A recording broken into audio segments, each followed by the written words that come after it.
The stock market has so far had an incredible year, with the S&P 500 returning over 19% year to date. That is 19% returns in 11 months. And why has this been the case? Well, as you can see, there is a lot of green in the map year to date from many different industries such as healthcare, discount stores, financial services, consumer cyclical, of course, everything related with software, but this is mainly caused by the Magnificent Seven.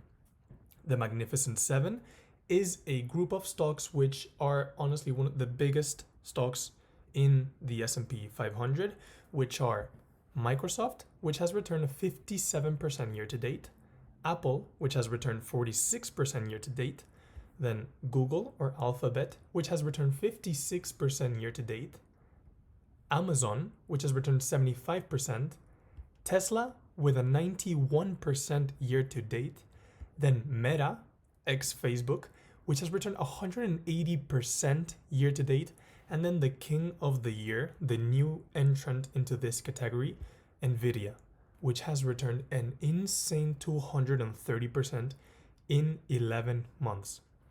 Why have these companies led the S&P 500 to new heights, and why has, for example, Chevron returning minus 20% year to date not hurt the stock market at all? Well, this is very simple. The S&P 500 is a market weighted average for an index. What this means is that the biggest companies based on market cap, which are Apple and Microsoft, account for more percentage of the portfolio. As you can see here, Apple and Microsoft are the biggest companies by market cap in the US.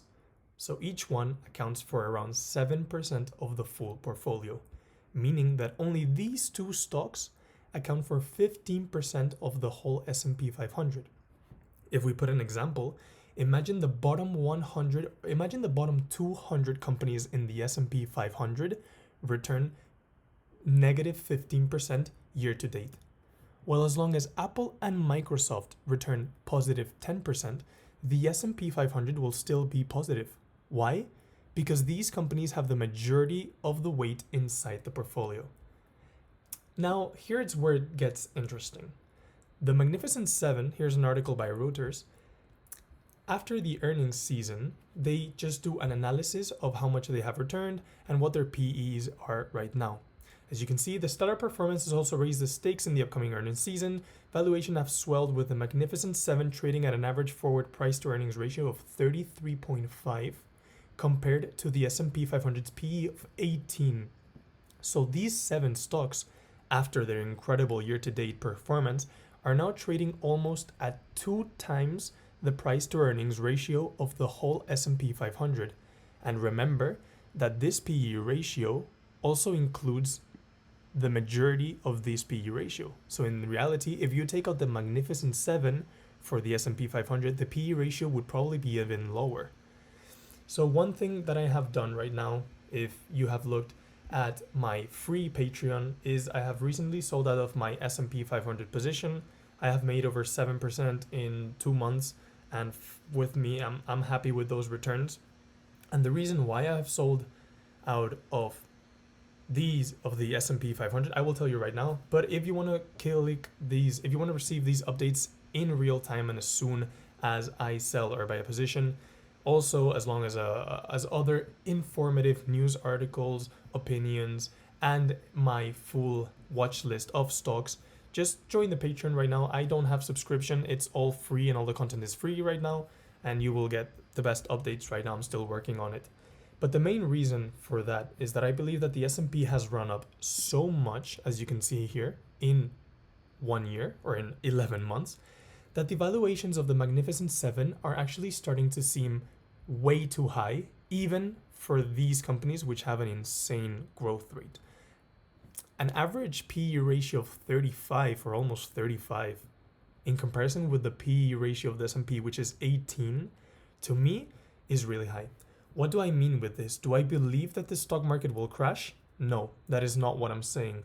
What I believe is that now the S&P is so highly priced that it is very unlikely that in the long term it will return the 10% average annual return it had been returning in the previous 50 years.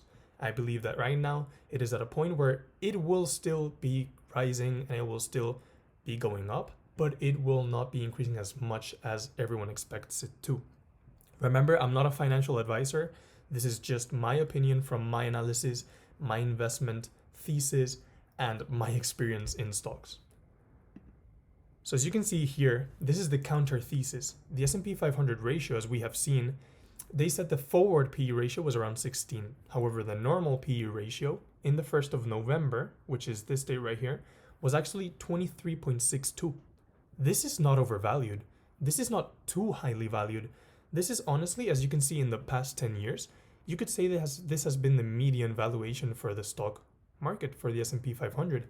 And especially if we adjust the earnings to the inflation adjusted earnings, which is the Shiller PE ratio, you can see it's also in line with what it's been in the past 10 years. So I don't actually believe it is very highly overvalued.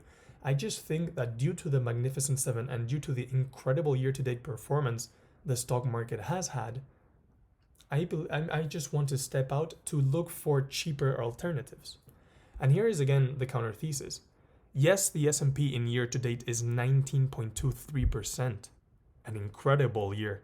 And in the past month, it's done 11%. So it's just wonderful.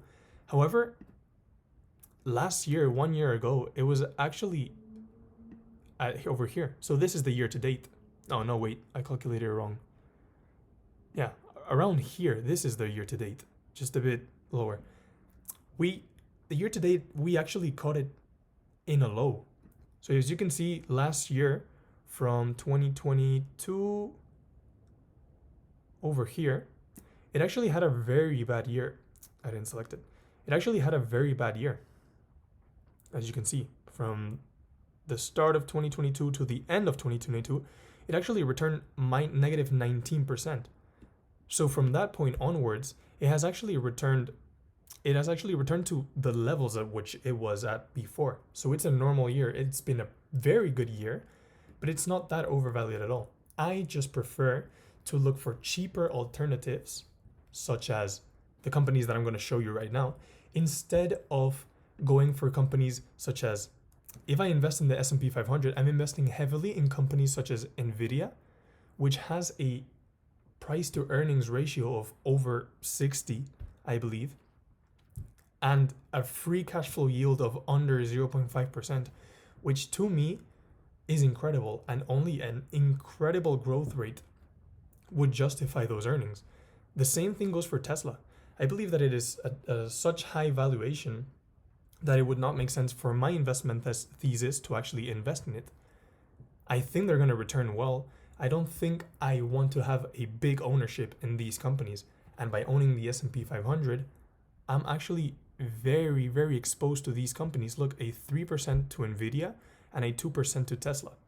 I prefer to stick away from this right now, and I prefer to play the stock pickers game. I prefer to look at companies such as Hershey's, for example, very stable company, very cash flow positive company, and look at the valuation right now. It's trading at a 20 PE ratio. I think it's pretty solid. Maybe this could be a better stock to analyze further to see if it makes sense. Or a company like Ulta Beauty has been beating down in the past, and now it's trading at a 16 PE ratio. This also generates very good cash flows. Maybe it would make sense to investigate it even further, or even more if you want to get into the restaurant industry. Maybe Rave Group. It's at a 24 PE ratio. Yes, a bit expensive compared to the past two companies I've showed you, but way cheaper than the other companies. Of course, these three companies I've just showed you have a way, their growth markets are way below the Magnificent Seven. And I'm not saying they're better investments. I'm just saying that for me, I would prefer to play the stock pickers game, choose companies which I believe that right now are trading at attractive valuations and are still quality companies, and wait for these companies to have a pullback to then enter and open my positions. That is my view on the market right now. I believe that if you hold the S&P 500, it's always going to be a good investment. I think it's always going to be very low risk in comparison to the returns you will be getting. You're investing in the US at the end of the day, and it's the best market to be invested in. I believe and I prefer to play the more conservative investment game, look at the companies which have been beaten down but have still good fundamentals, and try to scoop them up when nobody else is looking at them. Because remember what they say, when everyone's being greedy, you should be fearful. And that's the game I'm trying to play right now. So thank you for watching, and I'll see you in the next one.